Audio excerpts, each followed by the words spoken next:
Welcome everybody to the Islesboro Historical Society's July program.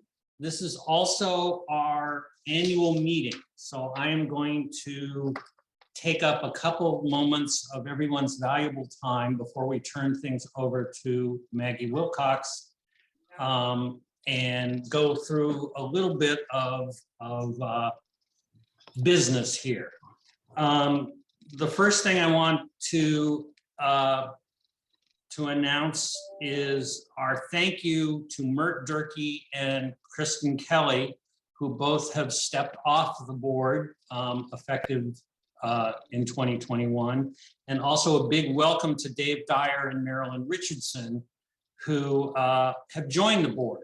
So the board continues to be very active, very completely volunteer, and we're happy for people to step in and help us. We also have a brief treasurer's report, and I'm going to just read what Carrie Claflin sent to me. She joins me in welcoming you to this much anticipated talk by Maggy. I won't bore you with this is Carrie speaking, I won't bore you with too many dry financial statistics, but you should know that despite 2 seasons now of closure due to the virus, we remain with a healthy balance sheet. This is mainly due to our membership drive and the generosity of donors. Just this past week, we received a $10,000 memorial check to honor Paul Pendleton, which was tremendously appreciated. As we rely so heavily on our dues to enable us to have such wonderful programs, such as this one tonight, and such as the very popular talk on geology by Torrey Smith last month, as well as his walking lecture on July 17th that had 35 to 40 participants, we ask that if you have not sent in your membership form with dues, please take the time to do so soon. I also want to let you know, Carrie also wants to let you know that as of tonight, she is stepping down as treasurer. It's been really fun, but I'm now moving on to the same sort of work at the preschool. She decided to work with adults instead of us. Valerie Slater is taking over as treasurer, and she will be filling Carrie's shoes and will be doing a great job. And with that, I think we can turn the program over to Maggy Willcox. Okay. Hello, everybody. Thank you for joining us again. Gray Cabinet said the lightning storm last Wednesday was his mom Agatha's doing, and I have to agree. That woman always went directly to the powers that be. There's no reason to think she wouldn't have gained access to the weather gods and know how to use it. Before we get started, I'd like to thank the other panelists who graciously agreed to participate.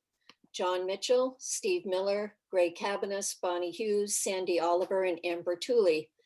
I'd also like to thank Carrie Claflin, who initially approached me about doing this program after she'd read an article about the importance of local news.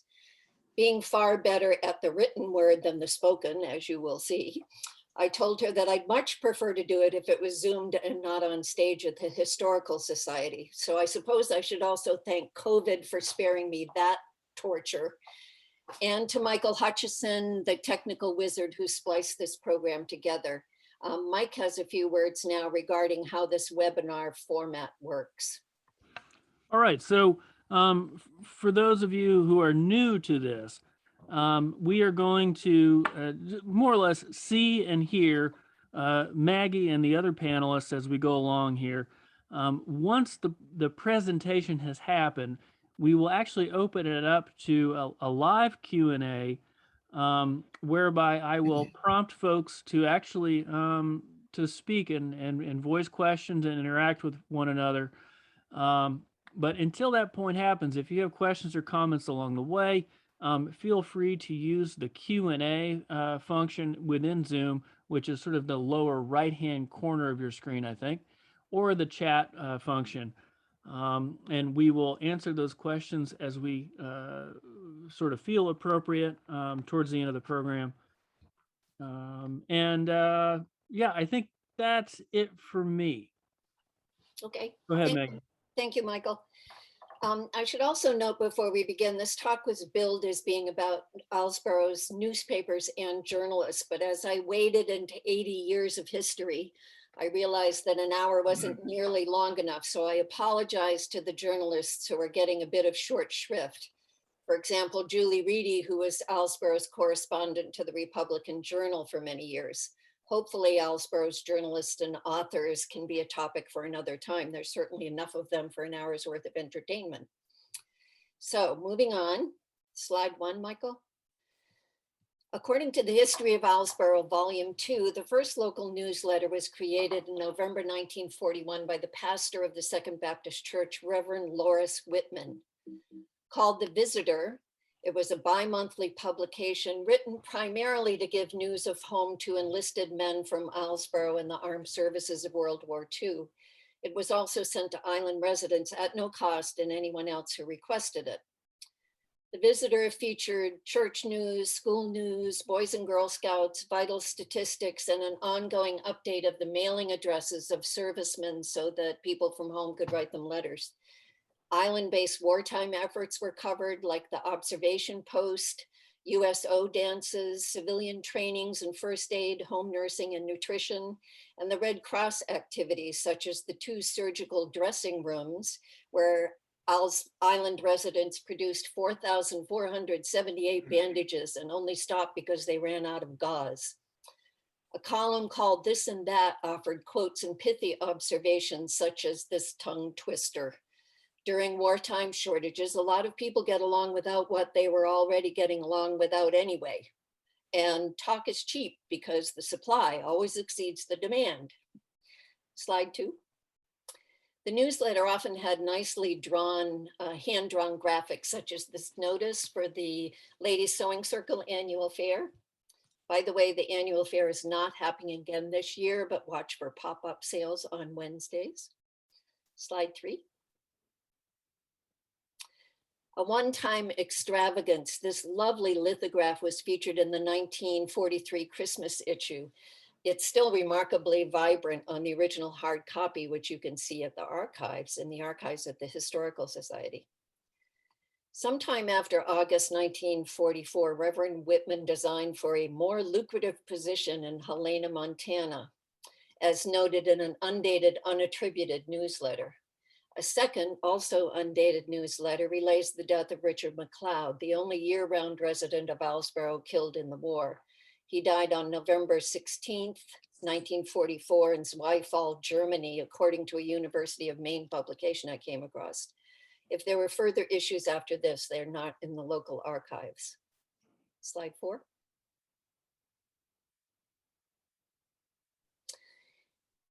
In January 1949, the effort was resurrected by Reverend Anson Williams, published, quote, "In the interests of church, school, and community." It was called The Observer.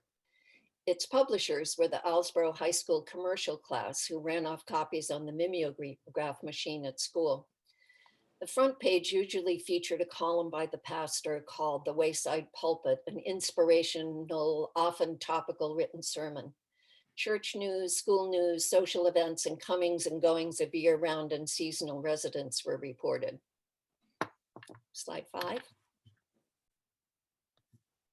Here's an example from the 50s. The different neighborhoods of the island each had their own column: Islesboro, the West Side, North Islesboro, and Dark Harbor. There were often several pages of this kind of personal news. Here we note, I don't know if you can see it, so I'll just read a couple. For instance, that in Islesboro proper, Mrs. George Clements of Portland was a recent guest of Mr. and Mrs. Clyde Rollerson. And on the West Side, Mrs. Mona Fleck of Staten Island has her son, Victor Lowe, visiting with her for a week. There were often pages of this kind of thing. Starting with the January 1950 issue, Malcolm Mack Beckett, a renowned quintessential island character, often wrote a column called Down Memory Lane. Ask any longtime Islesboro resident today, and they are sure to have a favorite Mac Beckett quote passed down through the years. Here's a personal favorite. In Islesboro, a story is true because someone said it is true, not because someone knows it is true, not because there's a reason in it or proof of it. It merely is asserted, and so it is believed. And such beliefs demand, of course, the suspension of thought. Pastor Williams also enjoyed a good joke, which were sprinkled liberally throughout his pages. Here's another favorite. Teacher, what is a deficit? little Johnny. That's what you've got when you haven't got as much as when you didn't have anything. John Mitchell, the president of the junior class at Islesboro High in 1950, is here with us tonight to share some memories of that time. Slide 5.5. Well, there we are, bright-eyed and bushy-tailed. Can you see the names? Judy Pendleton, Gordon Moody, John Leach, John Mitchell, Mrs. Nichols, who was an advisor, and Isadora Quimby. Back row, Alan Dodge, Earl Durkee, Donald Pendleton, Charles Quimby, and Robert Porter. And we struggled to turn this thing out. I want to mention a couple of things. First of all, about Reverend Anson Williams. I don't know if many of you remember Mr. Williams, but he was known by a lot of people as Handsome Anson. Well, Reverend Williams was not handsome, and I have never referred to a man in my life as being beautiful, but if I had to, I would put Anson Williams as a beautiful man. He was the editor of the Observer, as it's been stated already, during the late 40s and 50s.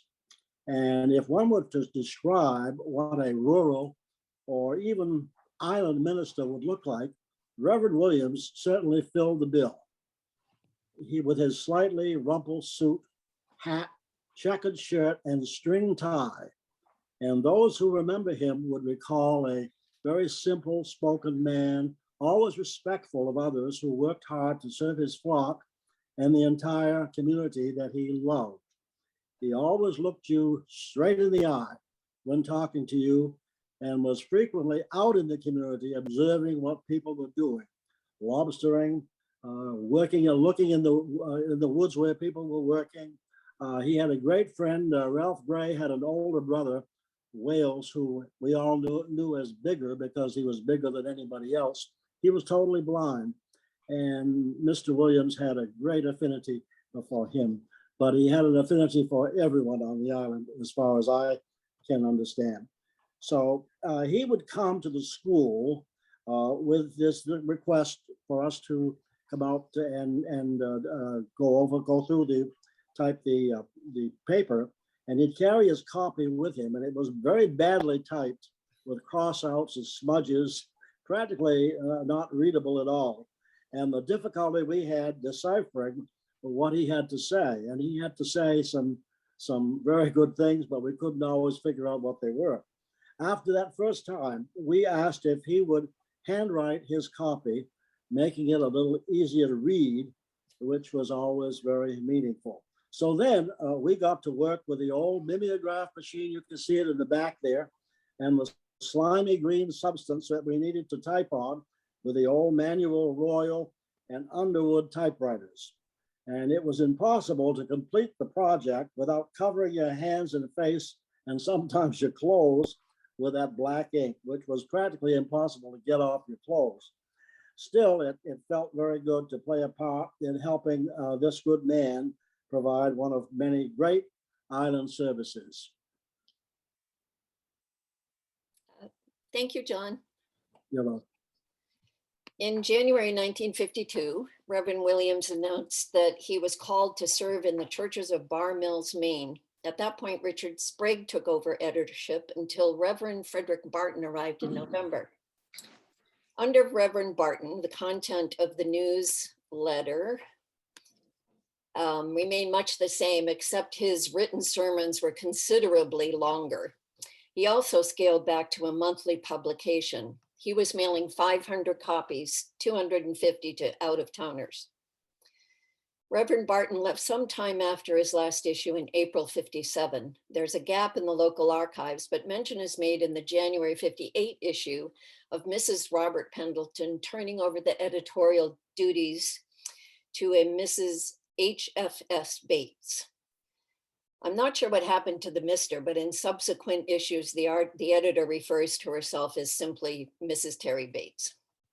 The front page of this issue features a wayside pulpit column by the new pastor, Reverend William Jowett. Reverend Jowett wasn't nearly as wordy as his predecessor and often didn't even fill up the page. Terry brought a new energy to the enterprise, more in-depth reporting of town affairs and burgeoning personals pages. She spent the next 20 years nursing the Observer along under a constant financial struggle. In January of '59, she floats the idea of advertisements. Here you see she hauled in $4.50 worth. By December '59, she announces that not only are funds still scarce, but she's also not getting enough news items to warrant a monthly issue and will wait until she does. Apparently, the plea worked, and in 1960, she produces 6 issues and then announced in January, February of '61 that she needed to take a break. Mac and Louise Beckett took over, and he brings his special flair to liven up the pages. Slide 7.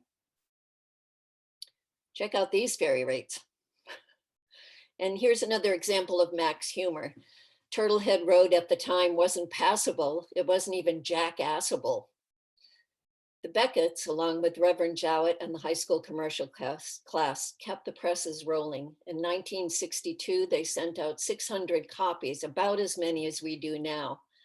It costs between $55 and $60 to publish, considerably less than it does now. 24 of that was postage. They produced 1 issue in February of '63 and then announced that an especially busy summer and fall necessitated they resign. Terry came back in November '63 and adopted a bi-monthly schedule. This time around, she made work of other local journalists who wrote about the island for mainland publications. Arlene Pendleton wrote for the Republican Journal, Margaret Hatch for the Portland Press Herald and Down East Magazine, and most prolifically, Dot Scoop Pendleton for the Portland Press Herald, Bangor Daily News, and the Republican Journal. She was an elementary grade school teacher in Islesboro through the '50s and '60s, and Dot's son, Stan Pendleton, remarks, she went to all the functions, took note in pictures, put them in mostly the Bangor Daily News, put every student's picture in the paper, and kept her own opinions out of it. Here are some of Dot's photos I thought you might enjoy. They are from her notebooks full of clippings, most of which aren't dated, so we can only go by the dates on the front of the notebooks themselves. Dot's pictures. So this picture is Julie Reedy on the left, née Julie Hatch. On the right is Diane Rollerson, née Fairfield. Julie, of course, was recently elected to the school committee at the 2021 town meatless meeting. Number 2, from a notebook marked 75-76, here is the adorable Persephone Mills, the wife of Greg Cabanis, who you'll be hearing from shortly. Number 3, Becky Schnurr made the front page, presumably of the Bangor Daily News, either in '75 or '76. Number 4. This one from 1975 is our current fire chief, Mert Durkee, on the left. And number 6. Laura Graff, I can't tell if you're here or not, but if you are, this one's for you. This is her husband, Matt Graff. The notebook says 76 to 77, so I'm not quite sure when this is. Thank you, Michael. Terry also utilized the work of other local correspondents. An article by Lars Nelson in the Republican Journal was featured, as was Margie Mills' article about scallopers from Down East Magazine. She used numerous articles by Steve Miller, which were often on the front page. With the departure of Reverend Jowett, a steady stream of pastors came and went, 9 between 1965 and '79. Most on loan through Maine Seacoast Mission, and none staying long enough to participate in the newsletter. In '67, Terry decided to publish twice a year and eliminate advertising, citing a savings in postage from 4 cents a copy to 1.5 cents. By now, the mailing list is 800 people. I don't know where she found them, but lucky her. The financial struggle continued, and she noted in nearly every issue that the paper was on the brink. A stable of steady donors kept the enterprise funded until in the spring of '79, Terry stated once again that the paper was going broke. This issue featured, as did the three before it, prominent articles by Steve Miller. This was to be Terry's last issue, and Steve picked up the gauntlet. Slide 9. Yeah, well, I actually started writing for the Camden Herald when I first came to Islesboro, shortly after I came to Islesboro in 1974. Just a tiny bit of background. I had worked for a couple of newspapers before coming to Islesboro. So I had some experience, and both of those were small enough. So I had to do a variety of things while there.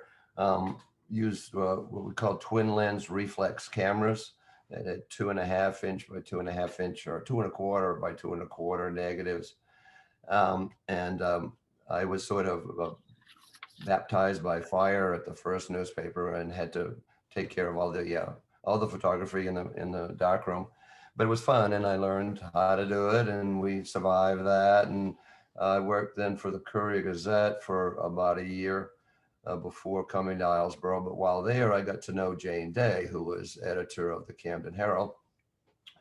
And so when I came to Islesboro, we struck up this agreement in which I would go to select board meetings and various public events and report on them for the Camden Herald, kind of as a correspondent or somewhat freelancing. We got paid by the column inch. I had a couple of different typewriters, and I would type out copy and get it over to Camden, and then they would then do all the layout work. I also would send over rolls of film, and Ben Magro, some of you may know from the Ensign Islands. But Ben was working in the darkroom there, and he would develop those, and they would decide what they were going to print for pictures. So that was kind of fun.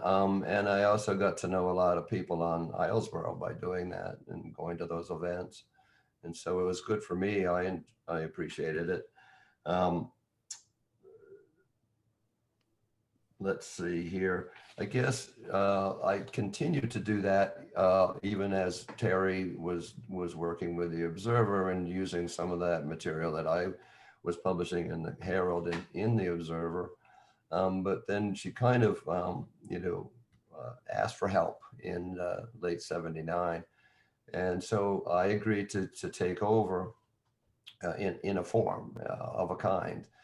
So the first issue of what we call the Morning Sun really incorporated the Observer. It went to her mailing list, and but it was a little different. We kind of envisioned it as maybe a more like a news magazine than a newspaper. That's what our hope had been. We did the layout in the second floor of the Bucket of Blood. Philo and Mitch Hutchison owned that building, and it wasn't really being used at the time. It was hotter than a son of a gun, but we would go up there, and we at that time were Elaine Coombs and Sheila Coombs and Robert Gutman. And so we kind of did the layout and got written material from different people around town, including people like Dave Lewis and a bunch of others who made contributions of material for inclusion in the Morning Sun. And because I still knew people in the production area, production department of the Courier, I went to them about printing it, which they did. So we gave them what's called camera ready sheets that had text, images, and so forth on them, and just had a block where a photo would be used. And they printed it. And the first time around, I believe it was June of 1980. It came out pretty well. It included all the births and deaths and those kind of essential facts that I think the Observer had become known for. But the second issue, the Courier in their, I think they just didn't really want to mess with this anymore because the cost just skyrocketed somehow or another. All of a sudden it was, I don't recall the number, but it was, maybe 3 times what it had been before. And it just didn't really make sense to try to continue to do that. So that's kind of what my experience was with writing about Islesboro.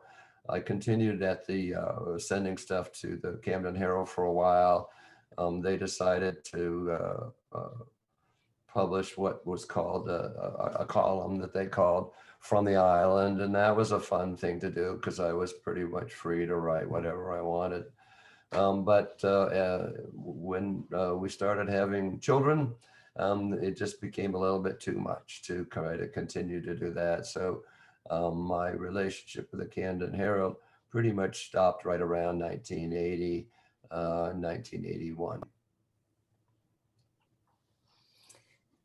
Okay, thank you, Steve. So then came the Dark Ages. From 1980 to 1985, there was no island paper. And then came Agatha, and reporting of the local news on Islesboro was forever changed. Slide 10. In March of 1985, Agatha published her first issue. It wasn't clear, unless you read to the very bottom of the very last page, who was behind this Islesboro update. It just sort of appeared. She explained in her second issue, which I'll read to you. The response to the Islesboro update has certainly been a tribute to this island and an expression of your interest in it. The publication was originally conceived as a copied newsletter, but the number of replies has allowed us to try a different format. This printed publication is made possible by the advertisers who are interested in the island and all its residents. Please use their services and let them know you appreciate their advertising. We will continue to print as long as possible. In spite of dire predictions, we do not plan to allow the gates of debtor's prison to swing open in front of us. We have ordered a word processor and hope to have it online by next issue. Thank you for the letters. She typed the first issue, but she did indeed have that word processor by the second. Her husband, Joe, sold ads, and by the third issue had coaxed some 20 mainland businesses into taking a chance on the budding enterprise, a testament to his gregarious personality. Together, they brought the local news to a new level. And now their son, Gray, will tell you more about that era. Thank you, Maggie. First of all, I'd like to say my mother would, as I listen to this, I just think my mother and father would have just absolutely loved this. And what a fun dinner and cocktail party this would have been. I know she would have had you all there and invited most of the island to the house, I'm sure, to discuss it. And then the dinner party afterwards with all of you would have just been wonderful. My mother would have really loved it. First of all, I would like to say I feel privileged to speak this evening to people who have a connection or interest in the island of Islesboro. And I'm honored that Maggy Willcox reached out to me to speak about Islesboro Island News and its founders, my parents, Agatha and Joe Cabanis. My mother, Agatha Cabanis, described herself as the chief executive officer, floor sweeper, and coffee maker of the Islesboro Island News Company. And she said, you haven't a town if you haven't a newspaper, because people in the town need to communicate with each other. My mother understood that honest communication is essential to keep a town operating in the best interest of its citizens, and the local newspaper for many towns, particularly small towns, is the only forum available to its citizens to express themselves in the written word. I'll begin by saying my mother was very aware that many people reading her paper were very interested in and went first to the community people pages, where people write in announcements of grandchildren being born, daughters and sons graduating from high school, as well as wedding announcements and others. But as she made it very clear in a 1989 interview with Apple Inc., who was doing a story on her about using Apple computers for desktop publishing as a part of a video featured on the big screen at the annual Macworld Expo in San Francisco, she was really writing the paper to benefit the local community and to bring to light the #1 issue on the island. And that was the viability of the year-round community as rising taxes were pushing local people off the island. Some things never changed. Apple Desktop Media is a powerful way to communicate, but you don't have to be a large organization to make it work for you. On an island off the coast of Maine, Apple Desktop Media is helping one individual make a difference in her community. My name is Agatha Cabanis, and I am the owner, Chief Executive Officer, floor sweeper, coffee maker of Islesboro Publishing Company. The major issue on the island today is the viability of the year-round community. Development pressures, rising taxes are pushing people off the island. You haven't a town if you haven't a newspaper, because people in a town need to communicate with each other. I think it's a very good paper. I think it's needed. It lets the island people know what's going on. Well, the publishing of Islesboro Island News, with the exception of what services are rendered by Samantha Cat, is totally done by one person with 2 Macintosh computers. The first thing was to realize the Mac wasn't going to blow up in my face. I was terrified that if I hit the wrong key, I would do something horrible. But after I got the hang of it, it was a snap. And the wonderful thing is that I can open any program and at least run it. I may not know what to do with it. And the other day, somebody brought me some work to print with a completely strange program, and I could run it. There is no way on this earth that one person can do what I'm doing without a Macintosh computer. And what is it, as one company says, reach out and touch, but I guess I do it tangibly. Rather than over a wire, I reach out and touch with paper and a Macintosh and a laser printer. That's great. She saw the newspaper really not only as a tool for the local citizenry to communicate with one another, but also to communicate with and challenge those in power. My mother was aware of and concerned about the amount of tax dollars the people on the island of Islesboro paid to Waldo County and to the state, and that in return, really, they got very few services. She was determined to give the citizens of Islesboro a voice that would be heard by those in power, be it the island town manager, the Department of Transportation who managed the island ferry service, God bless them, and the governor of the state of Maine. It is true that my mother would call me while I was in college, asking me to call the Department of Transportation with questions about the ferry. And if I couldn't get answers, to please call the governor. And when I asked why, she said, because they all know my voice and no one will speak to me. And when I asked, why do you care so much? She replied, Gray, the people on the island work hard, they pay high taxes, and in return, they get very little, and we need to change that. My father was involved too and had a very different job than my mother. My dad had to generate revenue to keep the business afloat, and he had a challenge. How do you convince small business owners in Waldo and Knox County to invest their hard-earned money in a newspaper for an island community of about 600 people? But even more challenging for him was how to convince small local business owners on the island to spend money on advertising. Forever, advertising on the island was really done by word of mouth. Everyone knew if you wanted a house built, you called Gilbert and Wally or Yaton or Wayne. If you needed a driveway, you called Rodney, Paul, or Babe. And if you were moving and needed family heirlooms to be safely moved, you needed almost anything else, you called Jack and Jackie Leach at Leach's Express. So the question remained, how would he get these hardworking, trustworthy, honest business people to invest their hard-earned money in his new business, a newspaper? The answer was right in front of him. He had to work hard, to be honest, and he had to gain these people's trust. And the only way he knew how to do that was to be persistent, and persistent he was indeed. He knocked on the door of every small business from Searsport to Brunswick and even Bangor. How do I know this? Because back in the day when we used to pay things with a check, I couldn't make out a check at a business anywhere from Brunswick to Belfast without the business owner seeing my name on the check and asking, "Are you Joe's son?"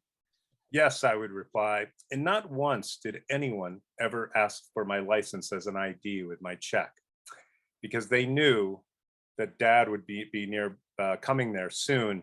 They would say, "We don't need your ID. I know your dad. He'll be around in a few days with the newspaper." When Maggie asked me to do this, I wasn't really sure how much to talk about my mom or dad personally. I feel as though I should say it wasn't always smooth and glamorous owning the local newspaper on Islesboro. It wasn't always the fast track to making friends. I would be remiss if I didn't mention that it took many years for individuals in state and local public office to understand who they were dealing with when they were dealing with my mom as a reporter. In the days after an issue was published, there always seemed to be calls from upset people saying in a loud tone, "Agatha, I can't believe you quoted me in the paper saying that. I would hear my mom's reply, did you say it? I wrote it down word for word. Did I misquote you? Oh, I said it, Agatha. I just don't know why you have to print what I say. My mother would often say something like, it's a public meeting. You're discussing public funds and how they should be spent. If you're worried about the press quoting you, maybe you should be more selective with your words. But at the same time, she never wanted to embarrass or harm an individual or family. In an interview about a recent raid by the police on a large marijuana field on Islesboro, she was criticized for not naming names in the newspaper. And her response was, these are my friends and neighbors. Why drag the parents' names and the innocent people's name through the muck? The thing that made my mom a little different is she often didn't take criticism of her reporting personally. And her biggest critics often received an invitation to her house for a party soon after exchanging word with her about her reporting. My parents loved going to parties and they loved hosting parties. My parents had parties with people from all walks of life. It was not unusual for my father to be told by a guest, Joe, I've never been to a party with my caretaker before, and later be told by the caretaker, Joe, I've never been to a party with my boss before. I have been told numerous times, Gray, the fun thing and sometimes the most stressful thing about your parents' parties was we never knew who would be there. Every single summer since my parents' deaths 20 years ago, people have walked up to me and told me how much they loved the newspaper that my parents started. And I'm yet to be on the island and not have someone tell me that my parents were some of the first people they met on the island. And that the first party they were invited to on the island was at my house. And that is where they made their island friends. Recently, while going through some old papers and letters, I came across a letter my mom wrote to her mother, my grandmother. In the letter, she wrote that writing and publishing the Islesboro Island News had made her happier than she'd ever been in her life. She really felt like she was a part of the community and was making a positive impact on people's lives through the paper. One of my mother's proudest moments that made her feel like she had finally arrived was late in her life when she was buying clams from a local gentleman whose family had been on the island for many generations. She paid him what she thought the price was. He told her she'd paid the wrong amount. Embarrassed, she apologized and asked how much she owed him. And he responded, Agatha, you've paid too much. You paid me the summer rate. You get the island rate. There are no words to describe how happy that made her. She couldn't tell me that story enough times. And now with Maggie's help, we've put together a historical timeline of the paper. My parents started the newspaper in March of 1985 with a Smith Corona typewriter and seed money from my mom's mom to buy equipment. I remember folding and putting address labels on the first issue of the paper in the living room of our house over my spring break in 9th grade. It was originally called the Islesboro Update. In June of 1987, she changed the name to the Islesboro Island News, citing an annual spring urge to move the furniture. Michael, you can show slide 12 if you're not already. She explained that the Islesboro Update was the only name she and my father could agree on when they began the venture, but it wasn't particularly accurate because some of the news had been around for a while. She noted at the time that she had taken 2 desktop publishing courses over the winter, prompting, among other things, pagination and 3 ragged right columns, a masthead, direction notes for continued articles. For example, if an article started on page 4, it may say continued on page 19. But my mother would be the first to say that in the beginning that didn't always happen, meaning that the second part of the article may not always actually be on page 19. There may not actually have been a page 19. And as a result, there might not have been a second part to the article. Live and learn, she would say. I do remember she would be in a particularly good mood when all the pages were printed in the correct order, all articles fully printed, and when all direction noted for continued articles were correct, she would say, good news, Joe, the paper is complete and printed in the correct order. Well done, dear, Dad would say, and dinner was usually bigger and better on those nights. In 1991, she changed the format to its present 4 ragged right columns.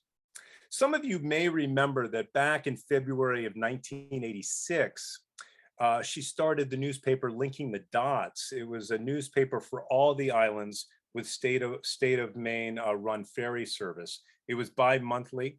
She let it lap by August of 1988, but continued a column from Swan's Island. It was a challenge to sell the advertising for my father, as the other small island communities did not know my parents, and also it stretched my mother's time a little too thin. When my mother was young, she loved dogs and for a while bred Irish Terriers, but as she aged, she fell in love with cats. And some of you may remember that she acquired Purr, a newsletter for cat owners from George Nielsen in December 1986.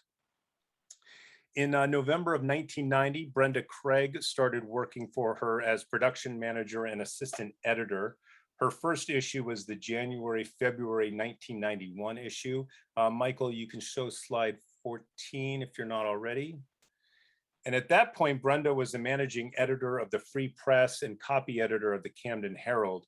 She was also a professional typewriter and a proofreader, which Agatha noted at the time might be handy around here.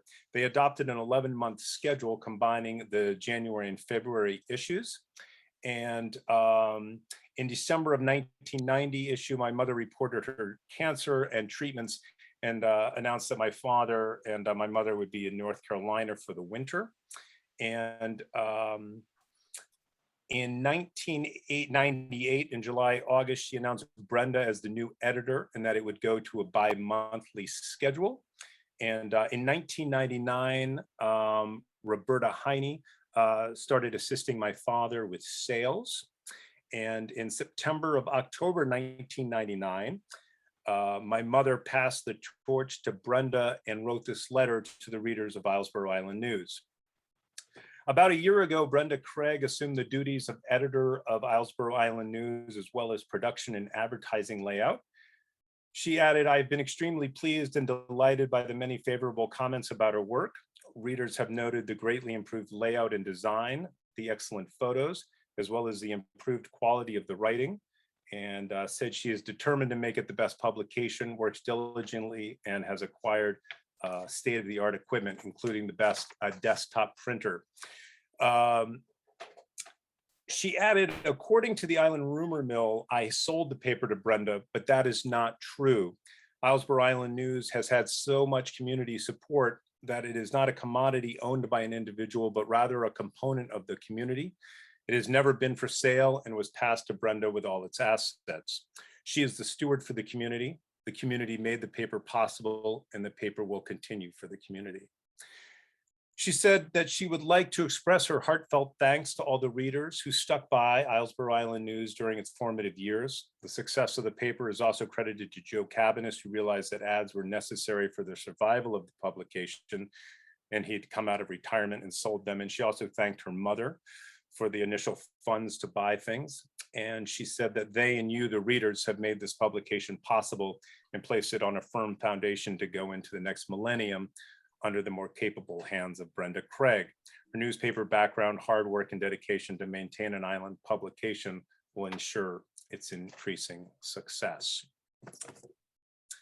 I would just like to add that my parents' goal and hope for Islesboro Island News was that it would become a true community newspaper, a co-op of sorts. As my mother said in her letter to the paper's readers, the paper is not a commodity owned by an individual, but is rather a component of the community. And I'm certain that they would be so proud and tickled to see what Brenda was able to do. And upon her death, they would have been so moved to see members of the community come together to save the paper, as they realized the paper had become an essential element of the fabric of this community. And I got to say, I shake my head in wonder when reading every issue now under Maggie's stewardship, and I wish my parents were alive to see the community participation in every issue. From my mother-in-law, Marjorie Mills' photograph, to columns written by John Train and updates on the happenings of the island school written by students and staff, and so much more. It's really quite something, and Maggie and the community should be proud. And from there, I'd like to thank you, and Maggie, I'll pass it back to you. So we move on to the era of Brenda. Brenda St. Ange spent many summers on Islesboro with her father, Bob Leach, and family, and then moved to Maine as a young woman. She met and married Mark Craig, and they settled on the island in 1988. As you've heard, she started working with Agatha in 1990. From 99 to 2008, Brenda brought her own distinctive style to the Islesboro Island News. She loved the written word, and she was an accomplished and clever writer. She also had a flair for graphic enhancement, and her playful touch added much to the appearance of the paper. In fact, we still use several of her graphics and headers now. Slide 16. I couldn't resist using this sample of Brenda's work. Here's my son, Sky, in 2004, who these days, along with his wonderful wife, Marianne, are the new owners of the island market. Like Agatha, Brenda was very social and hosted many a memorable dinner party that some of you no doubt had attended. They were lively affairs peppered with debate on current issues, both local and global. She was also an excellent cook. She had a great laugh. She was a devoted mother. Slide 16, 1. Here's Brenda, little Al, Alexandra, their daughter, and Mark. For much of the time, she was a one-woman show. Mark recalls that it took Brenda 2 solid weeks to create an issue. She liked to mock up the pages by hand first, using storyboards, wax, X-Acto knives, and volumes of graphics. Her daughter, Alexandra, couldn't be here tonight. She works for the Sea Dogs, and they're having a double header. But she sent me this recollection of her mom that I'll read, if you will. She titled it, "Don't Poke the Bear." Except it isn't a bear and there's no poking involved. When my mom was putting together the paper, fine tuning and digging into the nitty gritty, she could not be bothered. She was in the zone, and breaking that streak of motivation was not an option. When we had stacks and stacks of newspapers ready to be sent to readers near and far, it was a different story. My mom, dad, and I spent evenings in the living room, breathing in the scent of fresh ink and paper. The final step was getting the finished product into the hands of readers worldwide. I think I remember seeing the address of a reader in Japan. We each took a bundle of papers and a stack of address labels and got to work, occasionally pausing when we found a label bearing the name of an uncle or grandma or a friend. We'd make sure to send those papers with a quick note in the corner of the label. After each paper had a destination, they were placed in mail bins, and once they were sent, the process began all over again. You can see that Al inherited her mom's facility with words. A little sidebar here. My husband, Peter, can attest to the dangers of poking the bear. He tells people that when I'm focused on getting an issue out, he comes to the office door at dinner time, throws in a rare steak, and backs away slowly. He's not kidding. Brenda's work ethic was all the more remarkable considering she had serious health issues related to diabetes. Her first kidney transplant took place in 1997 and served her well to 2002 when she underwent her second. That one never really took. Mark recalls that she had to go to the mainland 4 days a week to see her doctor and endured repeated hospital stays from 10 days to 10 weeks. Like Agatha before her, Brenda soldiered on despite debilitating health issues. Jean Merritt and Roberta Heine sold ads for her, and as she became increasingly ill, various community members covered meetings and wrote reports for the paper. Looney Mahan, Bonnie Hughes, Marnie Heinen, Sandy Oliver, Grayson Hartley, and others all pitched in. By 2007, Brenda's health had deteriorated to the point that she was only able to publish one issue that year. Sandy, Bonnie, and Grayson stepped in and put out a newsletter in March of 2008 and again in April. Mark says Brenda published her last issue, the May-June 2008, literally on her knees. She was so determined to get out one last paper. Excuse me, this is slide 17. This was Brenda's last issue. Brenda died way too young in July of 2008. Sandy and Bonnie and Grayson put out 2 more newsletters. Slide 18. Sandy and Bonnie are here with us to share some memories of Brenda's era. Sadly, Grayson passed away recently, or he surely would have had some stories to tell too. Take it away, ladies. We do this. Hello? Hello. Hello. Oh, it was fun. It was fun jumping in. Mostly because I don't think we thought we were going to have to do it forever.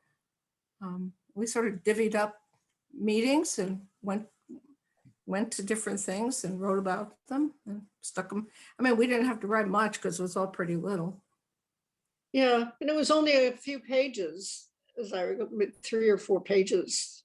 And yeah, and we just put a batch at various locations with little collection coin boxes and said, kick it in if you want to and take a copy.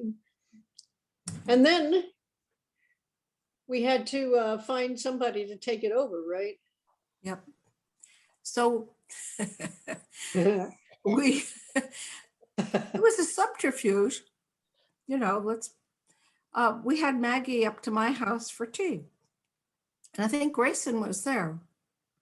Yeah, and I think we had some other people. We didn't want to look like we had already spotted our target, you know. Didn't want it to look like an ambush.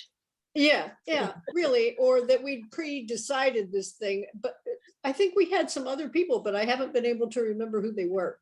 That's right, because there really weren't other people. I mean, it really was obviously Maggie's thing to do. Yeah. Maggie, you were looking for work about then, weren't you? Weren't I you was, kind of tired yeah. of cleaning houses and stuff? Yep, yep. Yeah. So Yeah, was that I her think job? it was a sell job, though. We had to tell her that really it wasn't going to be hard, and there was money in it. Well, we thought there really was. Yeah. I think we did think that. Bonnie, you had laid out the financials for a 12 for a monthly paper. Mm-hmm. And that, you know, that looked reasonable. It did. I mean, I had the information from Brenda, and of course she had a staff of people selling ads for her. So, you know, she had some revenue. Yeah. But look at how well Maggie is done with this. Yes. You know? I feel like Sandy and I did an excellent job of hiring somebody to do this and turning it over. We did, and she goes around with a car that says I News on the license plate. I mean, you know, a thoroughgoing professional on this whole thing, and it's been so much fun to have Maggie do this. Thank you. How many years has it been now? It's been 11 years. Yeah. Not all. And I remember the first issue where you hand wrote every label. Yeah. Yeah. I didn't quite have that program down yet. Yeah. Well, so that brings us to the current era of the Islesboro Island News. Slide 19, Michael. There we go. So this was January 2009. So as Bonnie and Sandy mentioned, they approached me after Brenda's passing, suggesting that I might take over the paper. My first thought was, it looks like a whole lot of work for not much money. So I told them that I would think about it. But I'd recently lost a job that I'd had for several years. And it was one of those points in life where, you know, you have to look around and reevaluate. And I knew I wanted to live here. By then it was my home and I love this place. I knew I didn't want to commute every day for a job. So I had to find something to do on the island. And there really weren't that many choices, especially for women. It was either, you know, cook or clean house. And I'd already done plenty of both, plenty of that. I had absolutely no experience in anything related to editing or publishing a newspaper, but being a person who apparently has an affinity for on-the-job training, I eventually said, what the heck, I'll give it a whirl. And I have to say the decision was made less scary because I had an advantage that neither Agatha nor Brenda had, and her name is Ann Bertulli. Are you there, Ann? Do you remember how we got together, Anne? Not, I don't. But I feel I feel that sometime in September 2008, somehow I reached out, I think, to Sandy or Bonnie and just mentioned to them that I have this background in graphic design, and if the paper were to start up again, I could offer my services. So that's all I remember. But I don't know if anyone else remembers that. But Well, frankly, I wouldn't have undertaken this if it weren't for Anne. She knew her way around Quark, which is the desktop publishing software we use. She knew the function of all those mysterious F keys. And more important, she could create an attractive ad from scratch, while I only have the ability to look at something that's already made up and say, this looks good or that doesn't, or this needs to be, but creating something from whole cloth is just not possible for me. We both become more skilled over the years. And while I'm now functional in Quark and could do it all if I had a gun to my head, I really wouldn't want to. So you and I, girlfriend, are going down in flames right to the end. fine with me.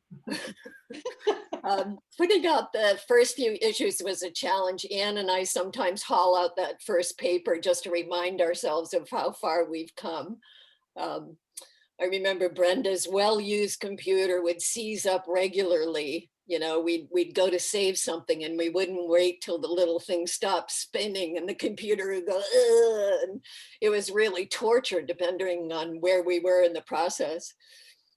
We relied heavily on guidance from this guy at whose name I can't remember.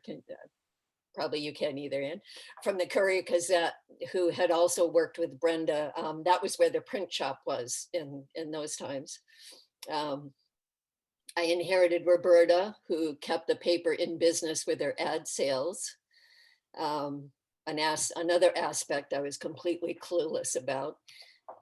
Jack McConnell drew cartoons for Brenda, which I inherited. And while I'd known Jack previously, this brought a whole new dimension to our relationship, which I cherish.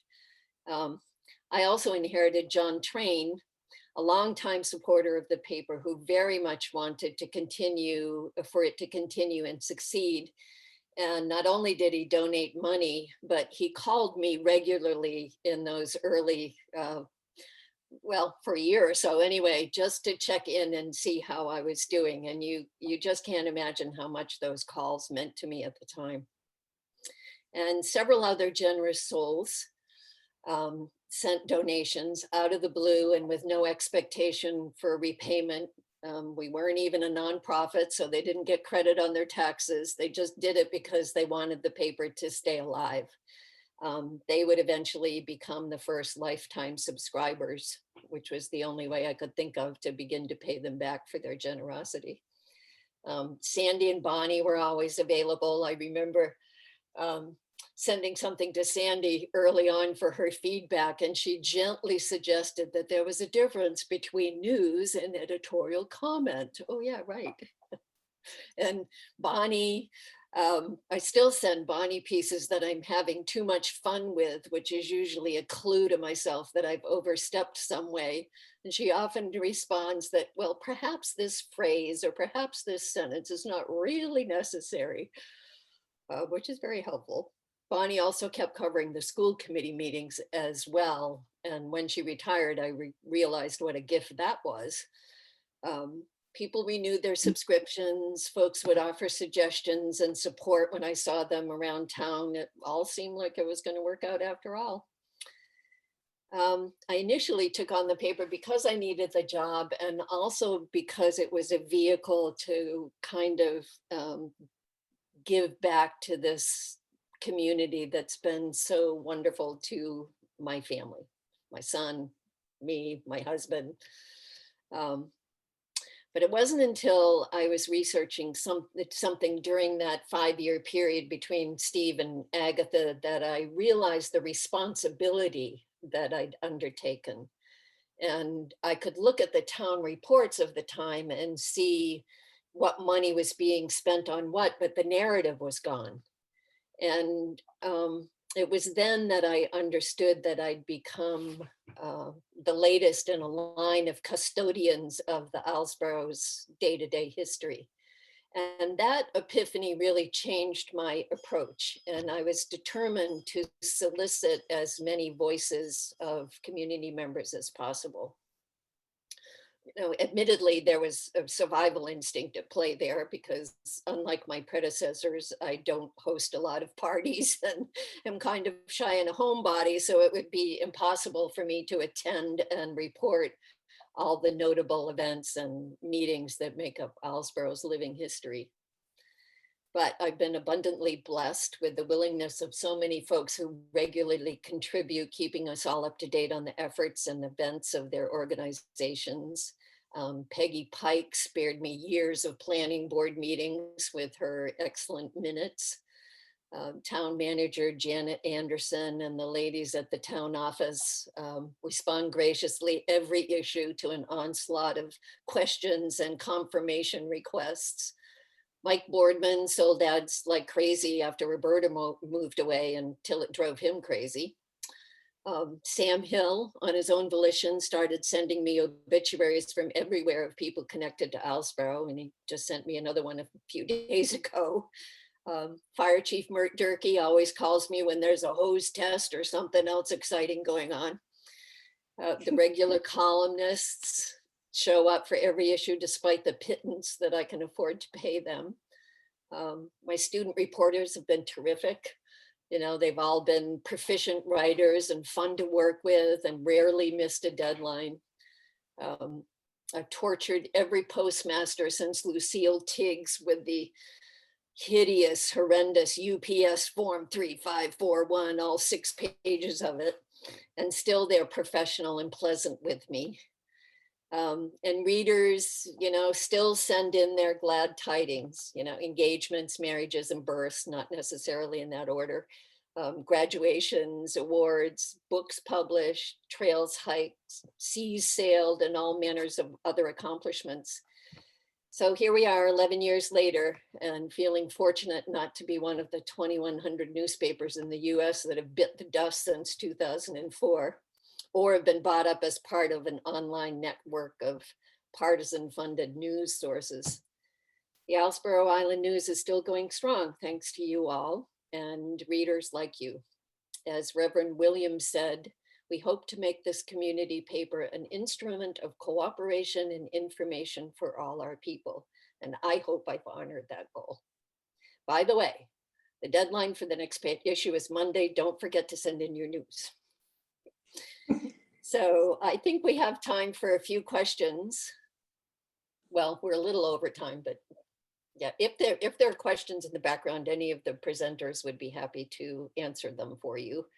Michael will work the behind the scene levers so we can all see and hear each other. And as people are getting their questions together, I just want to thank Maggie and the rest of the panel for what's been a really terrific presentation. Just the best. Well, thanks. Anybody?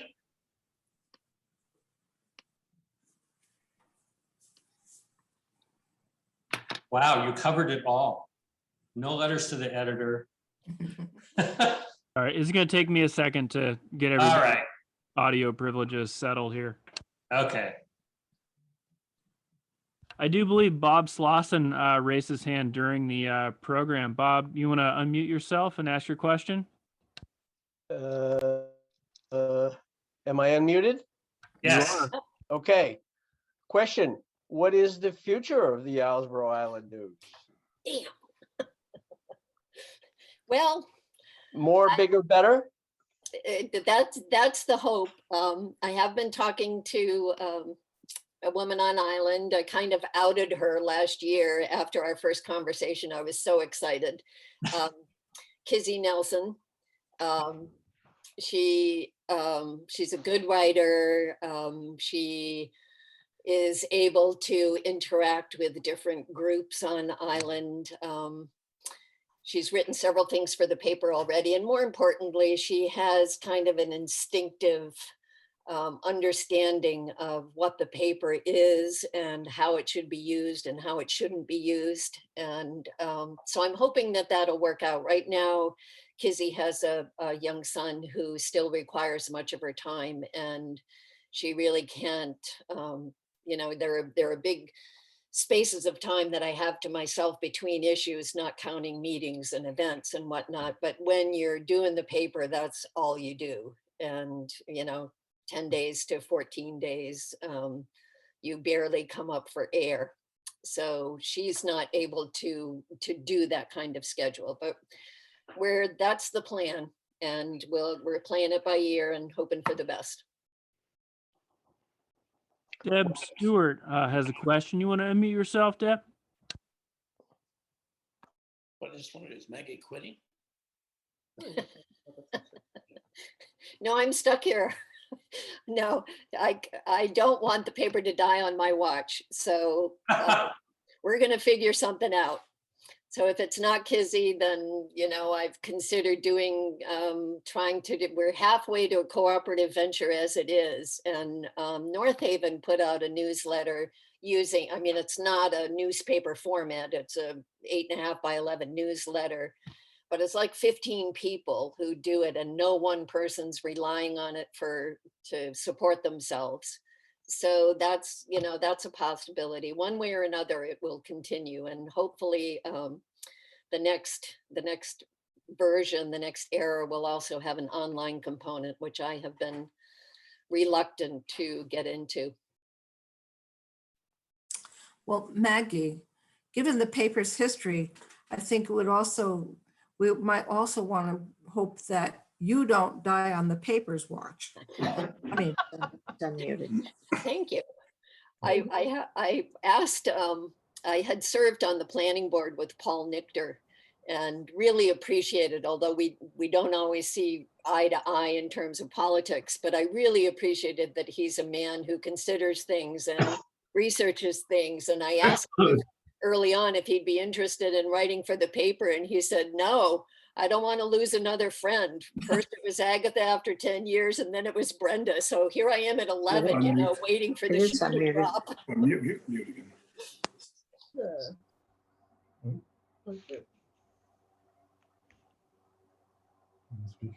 Carol Stahl has her hand raised. Do you want to ask your question, Carol? Yes, thank you. I am always particularly taken with the April Fool's issue. And I would love to know how that got started, whose wonderful brainy idea that was. Well, I'm pretty sure that was Grayson. Okay. I think he started it for Brenda. And I sort of remember, the first time it happened, it was just one story, and I think it had something to do with the ferry. But I'm pretty sure it was Grayson. But they're always such wonderful stories. And the one about the toll roads up at the Narrows, I thought, what? He got me for a moment, That's the point. Thank you.